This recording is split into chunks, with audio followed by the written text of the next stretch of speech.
A new Dragon Ball series has finally been announced, and with its unveiling, the unthinkable has happened. A tidal wave of disagreement and arguing has cascaded over almost every social imaginable. Some for justifiable reasons and others, not so much.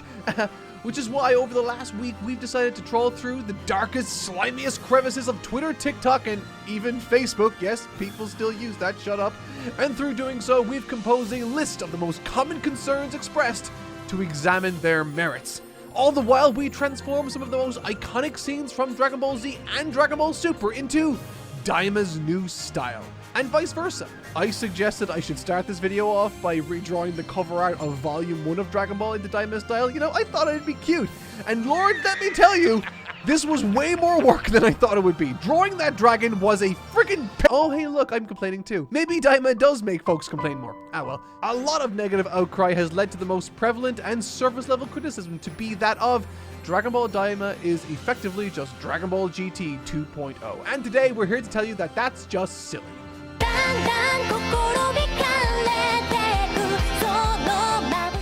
Alright, so this is our character select screen. It's randomized and whoever it lands on has to redraw this image into the style of Dragon Ball Daima. And oh, it's Trev. And he's redrawing Super Saiyan 4 Goku into Daima's style. Alright, so because this is a video effectively defending Daima's right to exist, there will no doubt be folks out there that will be saying I'm deep throwing the copium pipe way too enthusiastically right now. But in reality, my position isn't that I think Daima is going to be good necessarily, just that we don't have enough information to make any definitive judgments per se. And the most common criticism everyone thought of when they saw the trailer has to be criticism 1. This is GT 2.0. I thought it, and don't you dare lie, you thought it too. Everyone's saying it, and it's the #1 most thumbed up comment under the trailer right now. Check it out. Also, nice comment, JBeans981. It's funny, you deserve those 37,000 likes. Also, how about you smash a like button so maybe JBeans acknowledges me? Despite this being the most common complaint I've seen online, and despite me going on the record and criticizing Dragon Ball GT's story extensively, Dragon Ball Daima isn't Dragon Ball GT, unsurprisingly. There are, of course, surface-level similarities, not the least of which being the return of Kid Goku to the fray with the premise of exploring other worlds as the trailer teases. However, to suggest that this is GT 2.0 is exceptionally reductionist and honestly, kind of feels like something my grandmother might have said at Christmas. She'd be all like, here you go, Mark, there's that game you were looking for, and then proceeds to hand me Spider-Man 2 for the PlayStation 2 instead of Spider-Man 2 for the PlayStation 5, like I asked. Both are sequels with Spider-Man in the lead, but very different games with very different stories. And honestly, even outside of that, I think the notion that this is GT2 is silly to begin with. The idea that GT was just simply Kid Goku in space and nothing else completely misses the point of, well, so many things that it fundamentally misunderstands fiction.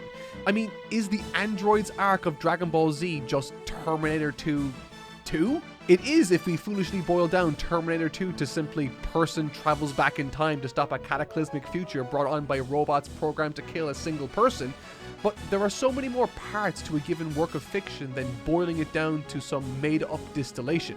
The android's arc was influenced by Terminator, but it isn't just rehashing it.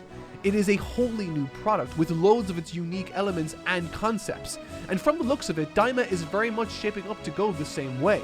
Even from the small teaser trailer we've been shown, there's already a lot of interesting stuff to get excited about, and I'm gonna get to that in just a sec, but for now, here's Trev's finished drawing. Look at it in all its majesty. I don't know how he does it. Next up is... oh, it's me again. And I'm redrawing this pose Goku struck during the Saiyan Saga in the style of Dragon Ball Daima. Criticism 2. Who asked for this? Where's Moro? Now, I totally get wanting a continuation of Super, but I think it's kind of important to step back and remember that the anime has never been an adaptation of Toyotaro's manga. It began as a promo tool for the anime and then veered off in its own direction whenever it fell behind. Just look at the Black Arc or the Tournament of Power. It skips over Resurrection F and Broly. It's not a functional standalone product in its own right, and so while it would be super cool to see its original arcs like Moro and Granola adapted later, I think it makes perfect sense why they've gone with something new. It's what they've always done. Heck, something new is certainly what I want. But what I do take issue with is the first part of that criticism, the who asked for this sentiment. In fact, there was a whole video that made the rounds recently on Twitter and TikTok that encapsulated this exact sentiment perfectly. I have never seen a series be so consistently disappointing, so constantly out of touch with what its fans want, as Dragon Ball. I'll leave the link to the full TikTok in the description, but basically, the creator of this video is suggesting that, number one, fans know what they want. This might seem like an obviously true and uncontroversial statement, and I'm sure there are instances where this has been the case. But generally, if creators always did what fans wanted, then there would be so much less innovation, so much less creativity, because consumers can only want something that they know already exists. And that might sound confusing, but think of it like this. If you rewound the clock to the turn of the 1900s, you'd find a world where horses were the primary mode of transportation. If you were to ask people then what sort of improvements they'd want to see in transport, they wouldn't say the car, because that didn't exist yet. They'd ask for faster horses. Now, I'm not trying to suggest that Dragon Ball Daima is going to do for anime what the car did for transportation. Heck, I'm not even saying that it's going to be necessarily good. I don't know because it isn't out yet. What I am saying is don't be caught asking for faster horses when the possibility of something new is right around the corner. But that wasn't even the worst thing I thought that dude said in that video. But before I get to that, here's the finished piece. And next up to draw is Trev again, and this time he's drawing Super Saiyan Blue Goku in Daima style. So, like I was saying, in that viral TikTok, he points out that other popular fan creations have managed to capture what he thinks all fans want, and even goes on to say, quote, "I'm so thoroughly convinced that Toriyama doesn't understand why Dragon Ball Z is popular. Everyone loved seeing their favorite characters transform and take on new, exciting forms." Now, look. As someone who makes content surrounding Dragon Ball online and is exposed to all sorts of points of view, I can admit there's certainly a percentage of Dragon Ball's fanbase that's there for the fights and the buff aliens throwing lights at each other. It's certainly a prominent element of the show, there's no denying that, but to suggest that's what everyone likes is a little misguided. But my biggest issue with this quote from this, quote, fan, is that it implies that Toriyama doesn't know what Dragon Ball is. So let me be 100% clear here. Toriyama knows exactly what Dragon Ball is and always has. We've seen outstanding fan animations like Legend, A Dragon Ball Tale, Deliverance, or popular fan mangas like Dragon Ball Multiverse, and while there might be an audience for that sort of story, they are importantly not Dragon Ball.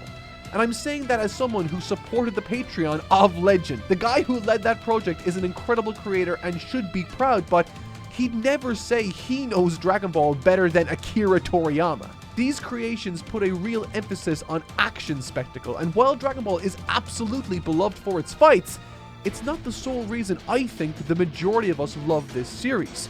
We love its world, its characters, and the stories surrounding them that give these iconic fights the emotional gravitas that has stuck with us all these years. The way Toriyama weaves comedy, drama, and breathtaking action is spectacular, and we've seen through his work outside of Dragon Ball that he's still more than capable of producing incredible adventure vibes. And that's important. But first, let's move on to the next drawing. Trev absolutely killed this Super Saiyan Blue Goku in the Daima style. And next up to draw is... it's AJ, and he will be transforming this close-up from the trailer of Kid Goku into an adult version in the style of Daima's character designer, Katsuyoshi Nakatsuru. And yes, for those wondering, the meme is not dead. AJ is still drawing these with a mouse, even though he has a drawing tablet with a stylus 3 feet from him. Bully this man. So, on the topic of adventure and Dragon Ball, it brings me to criticism number 3. This chibi Dragon Ball is gonna be for babies. Now, I feel like this will be a rebuttal that will fall on deaf ears, but here it goes anyway. You're entitled to not like the aesthetic for your own individual reasons. I can't dispute how you feel. But just because a new Dragon Ball series is led by juvenile characters doesn't mean the series will be bereft of serious or action-packed moments. I mean, like, are we really going to sit here and act like classic Dragon Ball doesn't exist? Dragon Ball was filled with kids and yet played host to some of the most savage, tragic, emotional, and action-packed moments in the series. One of the main inspirations behind Dragon Ball Daima will be that of RPGs, and therefore will carry with it a lot of progression elements. Transformations are cool, and giant universal clashes have certainly become part of modern Dragon Ball's image, but I think there's a problem with that. There's not really much room left to explore when that's the scope of your fare. The scope of the battles became so huge that they almost became parodies of themselves in Super. How long have we spent hearing time and again outcries from the Dragon Ball fandom that they want to return to more grounded, martial arts-based strategic combat and choreography rather than just random transformations and beam struggles? And here we are, finally getting that! Not to harp on this for too long, but have you seen Dragon Ball? That show was filled with some of the most fun, show-stoppingly creative action in the history of the franchise. Goku blasted a Kamehameha out of his feet. The final double knockout kick between Goku and Jackie Chun in the finals of the Tenkaichi Budokai is one of the sickest things in the history of existence. We really are getting a lot of what we wanted here in terms of grounded action, and I feel like that is worthy of praise rather than outrage. And with that, it brings us to the end of AJ's redraw. I think he really managed to capture the designer of this series and aged up Goku accurately. Next up is... it's Trev again. Man, Trev really is carrying this video so far, isn't he? But hey, I'm not complaining. He's going to be redrawing this image of Goku with his Nyoibo or Power Pole staff into the style of adult Goku from Dragon Ball GT. And while he does so, I'll be discussing criticism number 4. Dragon Ball but babies? What is this, Coco Melon? This is probably the common complaint that I think is the most purposely misrepresentative of the bunch. Over and over now, I've seen people post about Daima as if everyone has been shrunk down to babies. And every single time they show the shot of Goten and Trunks as babies. But like, did we watch the same teaser trailer? They are the only babies of the bunch, obviously because they're younger than everyone before the Wish. Literally everyone else has been transformed not to babies, to kids. With that said, however, I do find it funny that for years we've been waiting for Goten and Trunks to finally be physically aged up to look more mature, and just as they do it, Toriyama makes them younger than we've ever seen them. Well, except for Trunks, we've actually seen baby Trunks before. Shout out to the Cell Saga. And again, I don't want to disparage anyone's personal preference. It is totally fine to prefer fights of adult Goku and co. over those in original Dragon Ball. But what we are getting with Daima is clearly not Dragon Ball Rugrats Edition. It is a show that, for the series' 40th anniversary, harkens back intentionally to the days of the original Dragon Ball. The days of mercenary Tao Pai Pai and Ten Shinhan and Demon King Piccolo. Days of the Nyoibo and the Nimbus Cloud and everything in the early world that truly felt, well, magic. All with a modern host of extremely talented animators desperate to bring this celebration to life. And while the production's anime clearly looks fantastic, something that has gotten some flack here and there has been criticism number 5. Toriyama aged Goku up because he was easier to draw in fights. Now the fights are going to be bad because kids are harder to draw in fights. Granted, this is a much more niche criticism, but I have seen it out there. And to be clear, there is some truth to this too. But like most of these criticisms, I think it's missing a crucial point. It's true that during Dragon Ball's early serialization, Akira Toriyama expressed that Kid Goku's stubby proportions were a limiting factor when it came to the action sequences, and so when the 23rd Tenkaichi Budokai rolled around, he did what was very uncommon at the time, by fundamentally changing the aesthetic of his main character. In the case of Goku, it was to age him into an adult, thus granting him longer limbs which he could more easily draw dynamic poses with. However, this does not mean that Daima will suffer the same limiting factors as early Dragon Ball did, simply because Dragon Ball Daima isn't drawn in the style of classic Toriyama, but instead his modern style. You'll notice that in Super, or even Toriyama's own drawings for the characters over the last 10 plus years, there's been a consistent push towards a more slender style of physical form. This entirely remedies the issues he encountered in early Dragon Ball. No more stubby limbs, now we have slender, more easily pronounceable limbs.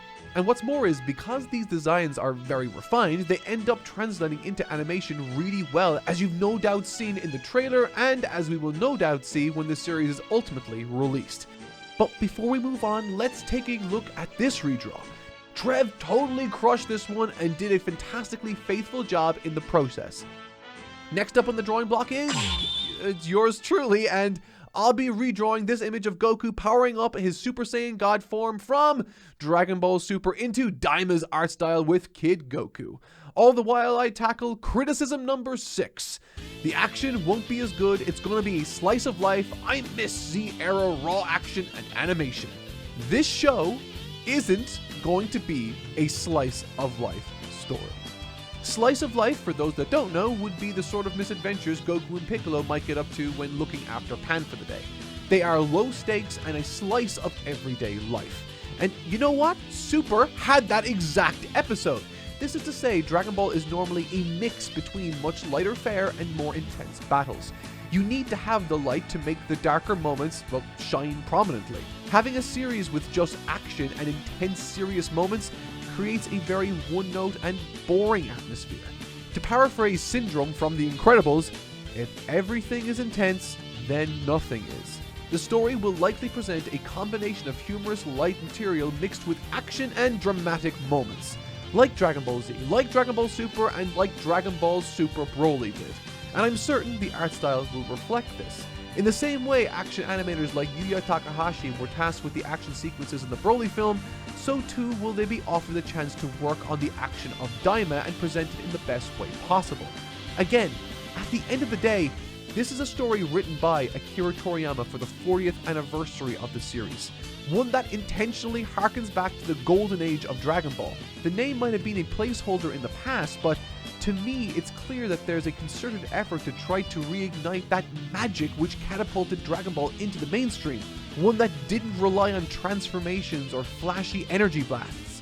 One designed thoughtfully around adventure, combat, and a love for comedy. But yeah, that's my Daima Goku as a Super Saiyan God. Next up is Trev again, and he's redrawing this shot of Shin, Kibito, and Goku into the style of Dragon Ball Super. And that's appropriate because this series will not have the same problems Dragon Ball Super made headlines all over the world with. It has been made very clear internally that Toei does not want to repeat the sins of Dragon Ball Super's past, and as a result, the animation and overall production will have tremendous polish. In addition to gaining an all-star cast of impressive animators, Daima 2 has shed some of the baggage that impeded Super's production. Gone are the rigid and overly shiny designs that plagued Dragon Ball Super. Gone are the horribly saturated colors and lack of art direction. Everything has been revamped for this series, and it shows in the trailer alone. Stacks of atmosphere, great animation, great color work. It's awesome. Furthermore, unlike any other show in Dragon Ball's history, this series isn't being produced like your average TV series. It's not beginning with only a few episodes finished and adhering to a strict schedule thereafter. Instead, this is being given a production timeline akin to a movie, with 2 years of the animation phase taking place before it even starts airing. This, in tandem with the impressive team behind it, as well as Akira Toriyama's intimate involvement, will no doubt yield an addition to the franchise that, if nothing else, will be stunning and distinctly Dragon Ball. Personally, I cannot wait to see it because, I don't know about you, but this image, despite being well crafted and faithful to Super's aesthetic, it is not a look I want to return to if we can help it. While Trev is closing us off and redrawing this Kid Goku falling from the lookout as an adult, I'd like to bring this video full circle and touch on the growing misunderstanding that Daima is simply GT 2.0 once again. I want to touch on this by highlighting why I think GT was so widely disliked. And it wasn't because Goku was a kid going on adventures. Classic Dragon Ball did all of that and is widely considered one of the best stretches of the series. In my view, GT was lacking because the stories which made up the first arc were largely uninteresting, and more than that, it felt as though the team behind the series itself didn't fully believe in or have a solid vision for the story they wanted to tell. And this is reflected in other areas of the story too. Bringing back 17 wasn't a great decision and ultimately felt vapid. The Shadow Dragons were a cool concept, but the execution was exceptionally uninspired and boring. From an art standpoint, compared to the rest of the series, on average, the storyboards for the action felt extremely lacking, and outside of the main theme, which slapped, and still slaps, the score for this series just wasn't it. Hell, the whole Adventures in Space with Goku business really barely lasted the first arc of GT. The concept of a grand adventure that could expand on lore and introduce new characters is a actually friggin' awesome. And to discredit Daima based on something so superficial seems exceptionally crude and, well, reductive. Dragon Ball Daima could be just as dull and repetitive as Dragon Ball GT, but, and this is genuinely important, the series, unlike GT, has immense Toriyama involvement beyond anything we've seen before.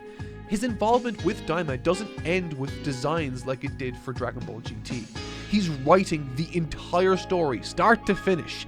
He's even involving himself in looking at boards and animation, something he's never really done before. Meaning the words and the actions of everything we will see will have that Toriyama touch more than GT, more than Dragon Ball Super, and even more than Dragon Ball Super Broly. Will it be good? I honestly cannot say, but I'm certainly not going to write it off until I see it for myself. There's too much promise here for me to do something like that, and ultimately, that's what I hope this video makes clear to you too. It may not be what you personally wanted. Heck, I certainly didn't think this was the direction they were going to go, but the little information we do have so far paints a picture of something that, at the very least, should be an exciting endeavor to give a fair shot to next year. Thanks for watching.